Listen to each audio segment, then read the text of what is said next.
Namaste children. Namaste, sir. Dear children, today in this political science lesson, we shall discuss about a topic titled Law and Social Justice. Okay? Okay, sir.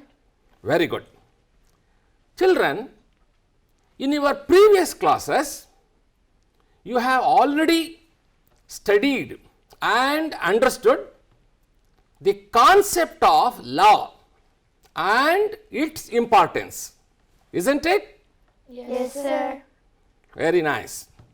Now, who will define what is a law? Sir, I will define. Very good, Prajna. Define.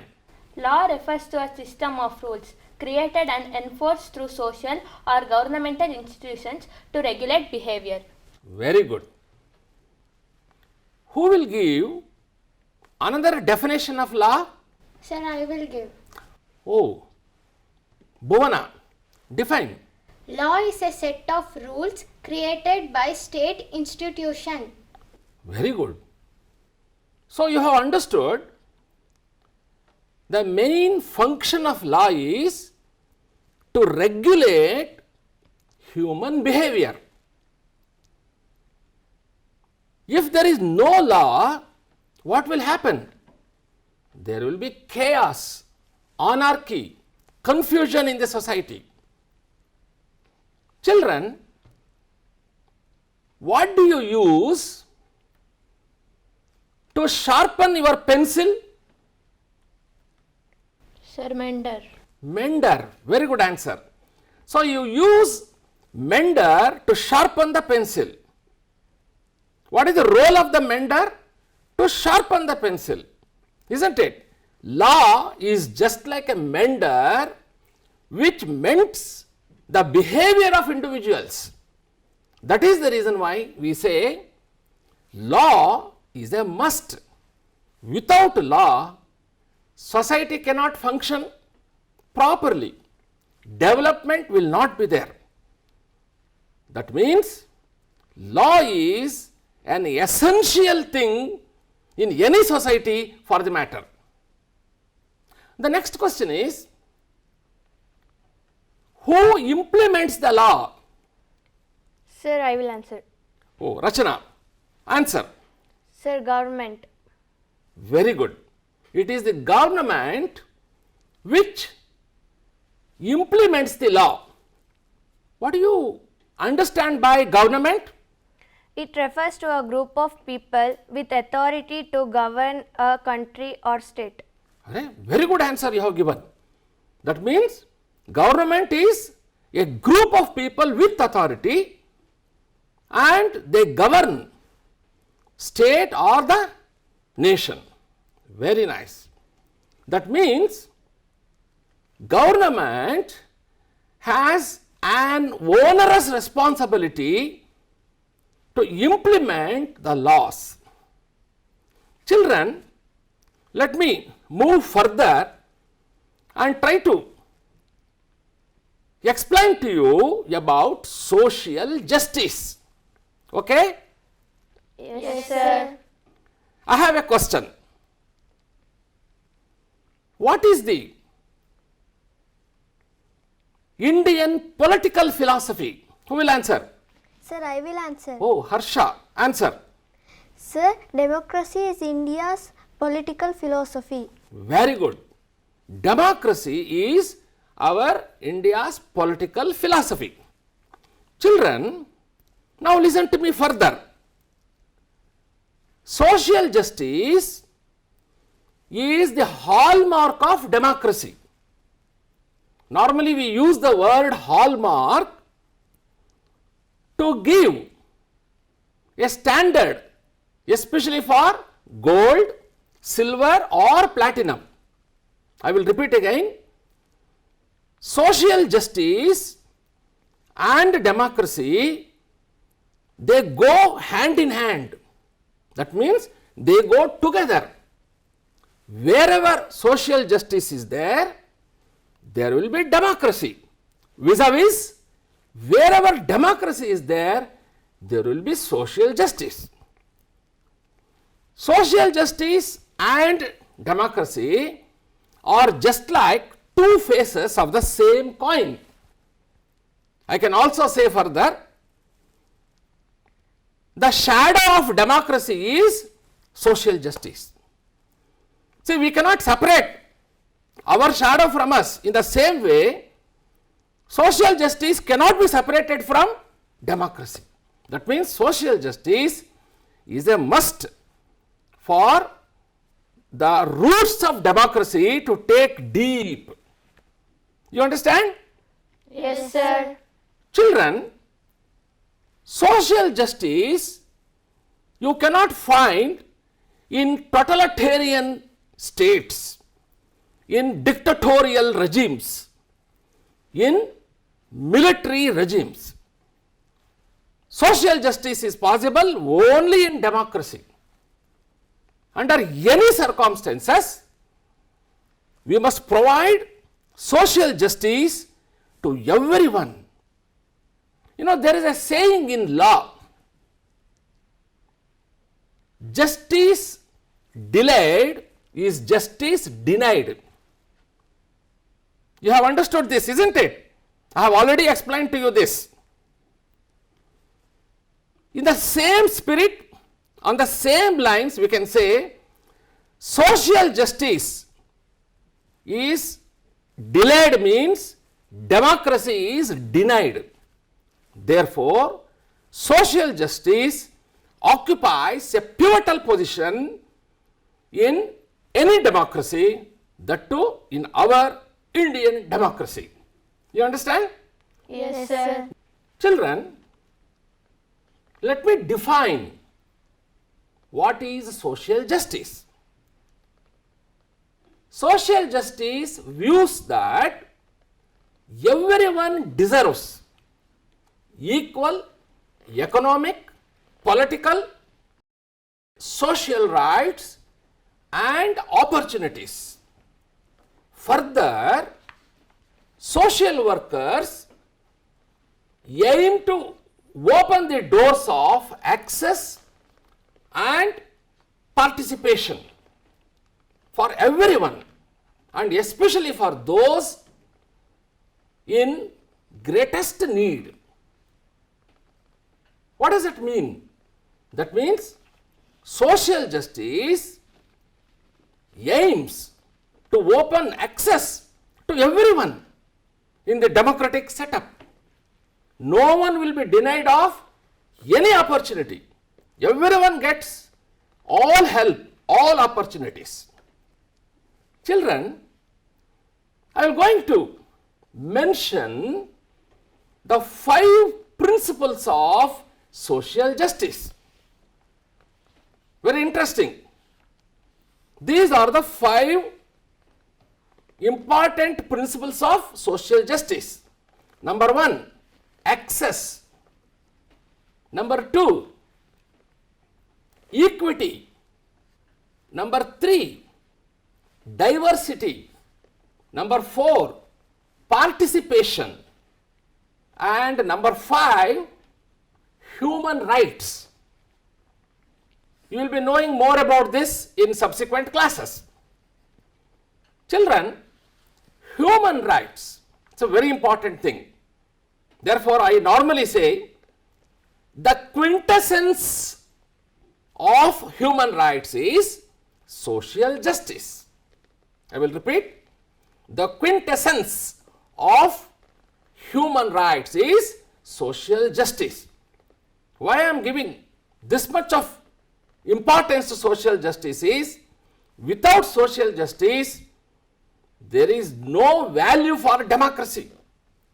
Democracy and social justice, they go hand in hand. They move together. That is the importance of social justice. Children, let us proceed further. Do you recall story of shirt from your class 7th book? Yes, sir. Very good. we saw there that a chain of markets links the production of cotton to the buyer of the shirt in the supermarket. Buying and selling was taking place every step in the chain. Children, many of the people directly or indirectly involved in the production of shirt.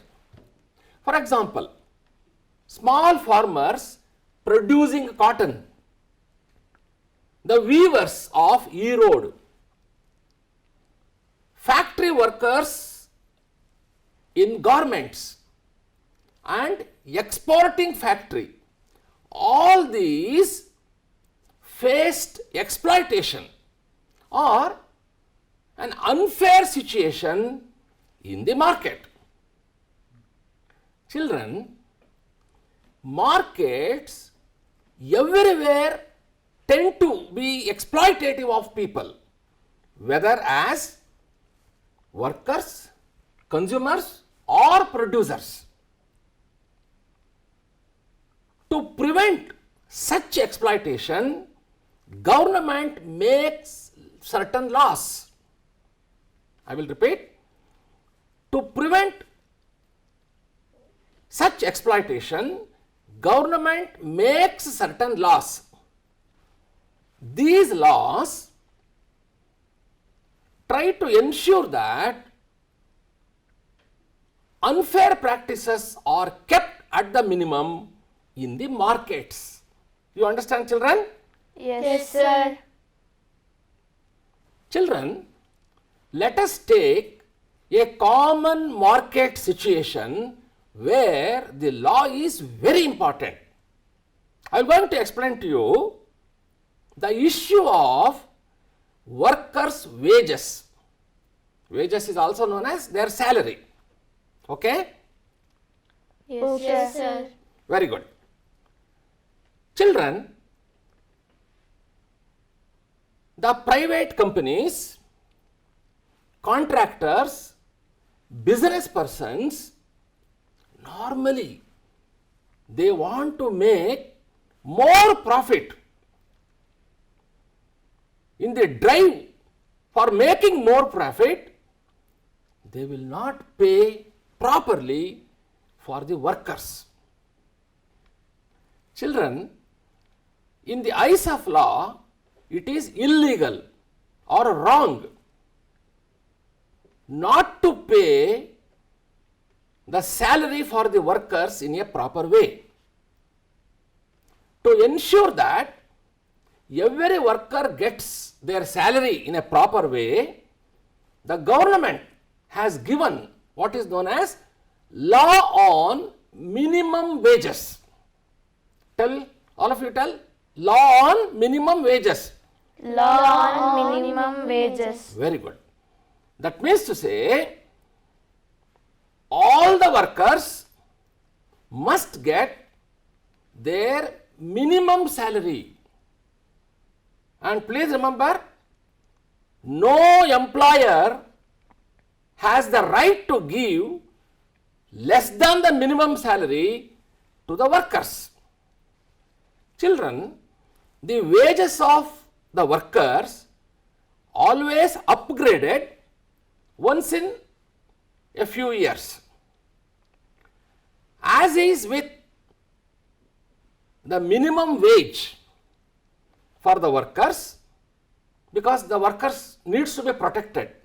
In the same way, there is a law to protect consumers and producers. This helps all the three parties, that is workers, consumers and producers, in such a way they will be treated without any kind of exploitation. So this is a very important thing. You understand? Yes, sir. Children, just making laws is not enough. The government has to see that these laws are implemented. That means laws must be enforced. Government should see in all the places workers will get their salary according to the law. How to do this? The government must regularly visit and inspect the work sites, and they should punish the employers who violate the laws. You understand? Yes, sir. Children, when workers are poor or powerless, they will always have the fear that they may lose the job,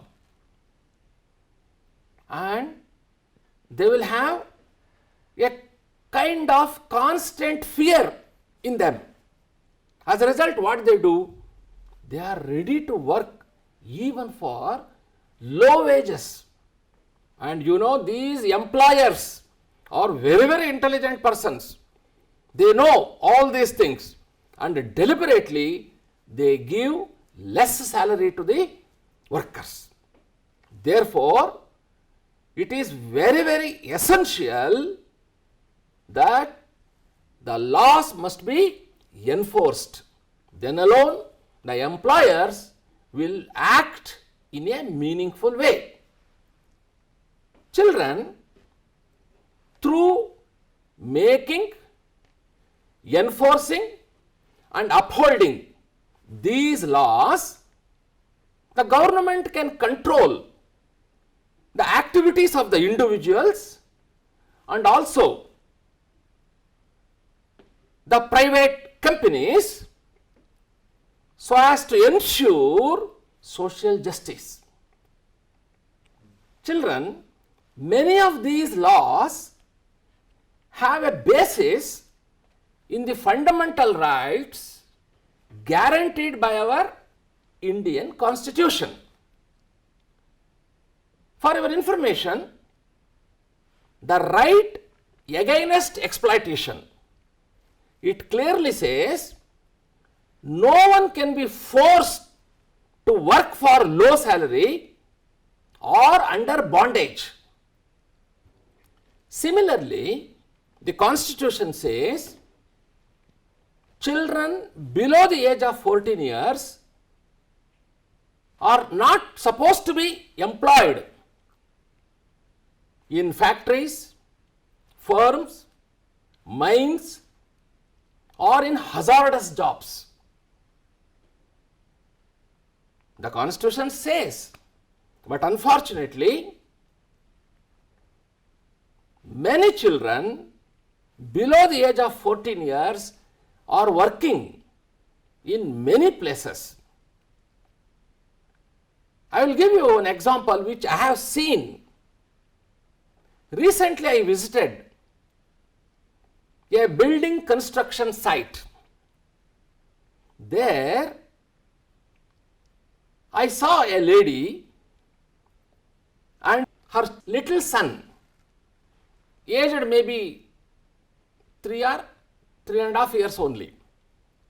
Normally what happens, the lady workers, they will not leave their kids at home and go to the work. They normally carry them along with them. I have seen that lady, she has worked for so many hours, it looks like that, and she is tired and sitting there. And the child is just moving nearby only, and she says, "Bring that little brick to me." And the child goes, picks up the brick and runs to the mother and hands over it. After seeing that, I was wondering, this is also an example for child labor. So in India, the child labor starts from a very young age. Children, according to 2001 census, more than 12 million children in the age range 5 to 14 are working as child laborers in our country.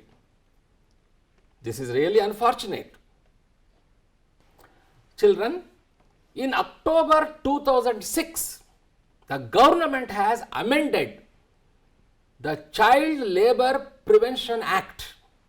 According to this, children below 14 years, they are not supposed to work in any factory or tea shops or restaurants in hazardous jobs.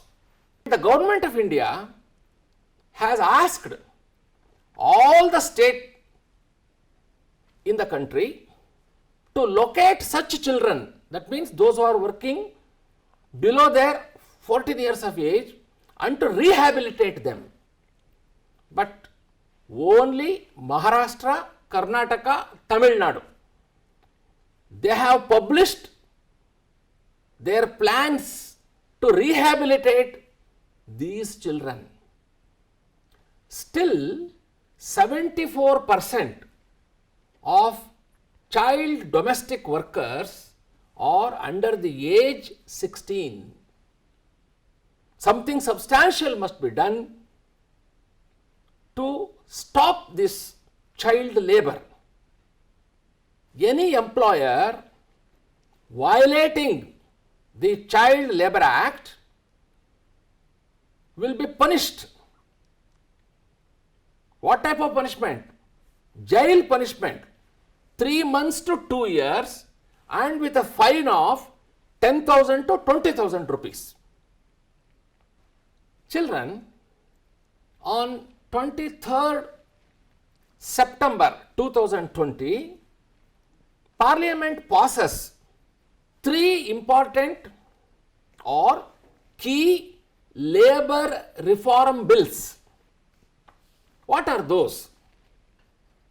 Number 1, Code on Occupational Safety, Health and Working Conditions. The second important reform is Industrial Relations Code, and the third one is Social Security Code. This was announced by the Labour Minister Santosh Gangwar. You understand, children? Yes, Yes, sir. sir. Children, let me explain to you about the Bhopal gas tragedy. On December 2nd, 1984, methyl isocyanate, MIC, a deadly poisonous gas, leaked from the Union Carbide factory run by an American company. It has resulted in chaos in that entire area in Bhopal. Aziza Sultana, a survivor, explains like this. On 2nd December 1984, she wakes up because her child is badly coughing, and people outside are shouting, "Run, run, run," like that. When she switches on the light, she sees white smoke in the room, and she takes the baby and comes out of the house, and she also starts coughing, coughing, coughing, and her eyes were burning. Now, why I am telling this is, the seriousness of the poisonous gas was very, very dangerous. Within 3 days' time, more than 8,000 people died, thousands of persons were maimed because of that poisonous gas. You know, children, who were the victims? Those who were residing nearby the factory, all poor working class people, and they suffered a lot. children, because of that poisonous gas, many children developed peculiar abnormalities. It's really shocking, and it is really worrying also. Please remember, the disaster was not an accident. Union Carbide factory deliberately neglected the basic essential safety measures. That is the main reason why the Bhopal gas tragedy has happened. Even before Bhopal gas tragedy, there were other factories where the gas used to leak, killing so many workers. You know, many of the evidences proved that it is because of carelessness and negligence of Union Carbide factory the tragedy has taken place. But the Union Carbide factory, they denied everything and they said, we are not responsible. There was a legal battle where the government represented the victims and put a civil case against Union Carbide. And the government demanded 3 billion money as a compensation in 1985. But the Union Carbide factory in 1989 gave only very little amount of 470 million. The Union Carbide stopped its operations but left behind tons of toxic chemicals that has seeped into the underground, contaminating the water. Even after 36 years of this Bhopal gas tragedy, still people are fighting for justice in terms of they are asking for pure drinking water and all kinds of facilities in that area. Why I have explained this is, it is because of carelessness of the factory, this type of tragedy has taken place. It is really unfortunate. Even today, it happened in 1984. Now it is 2020, almost 36 years over. Still people are fighting for justice. The head of the Union Carbide factory, Anderson, is now facing criminal charges. Children, let us summarize what all we have learned in today's class. You were able to understand that markets everywhere tend to be exploitative, whether as workers, consumers or producers.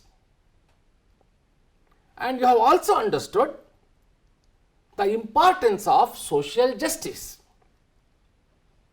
To protect people from exploitation, government makes certain laws. You were able to understand that also. You have also understood the need for law on minimum wages. Also, you were able to appreciate that there should be a good relation between and among workers, consumers and producers. You have also understood just making laws is not sufficient. The laws must be implemented or enforced. The government has a onerous responsibility to know whether the workers are getting proper salary or not.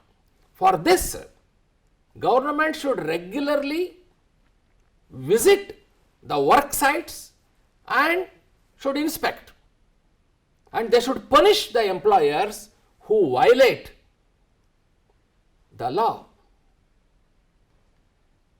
You have also understood, according to 2001 census, more than 12 million children are working as child laborers. And in October 2006, the government has amended the Child Labor Prevention Act. According to that, children below the 14 years of age are not supposed to work in dhabas, in restaurants, in tea stalls, or hazardous jobs, factories, mines, firms, and all these things. You should also know the government of India has instructed the states to locate such children and rehabilitate them. But only Maharashtra, Tamil Nadu, Karnataka, they have announced their plans to rehabilitate children. And you are able to understand the Bhopal gas tragedy. It's really a tragic one. Children, I would like to give you a few exercises. Simple questions, but you have to think and answer. Okay? Yes, sir. Very good. The first question is, why do we need law on minimum wages? The second question is, what is the minimum wages fixed for construction worker in your state? What is the importance of social justice? Just making laws is not sufficient. Its implementation is more important. Can you explain this statement? How to ensure good relation between and among workers, consumers, and producers? What contributed for the Bhopal gas tragedy? So these are some of the questions which you have to answer, discuss among yourselves, and give it to your teachers. Is it all right? Yes, sir. So children, I thank you very much Thank you. for participating in today's class. Thank you very much. Thank you, sir.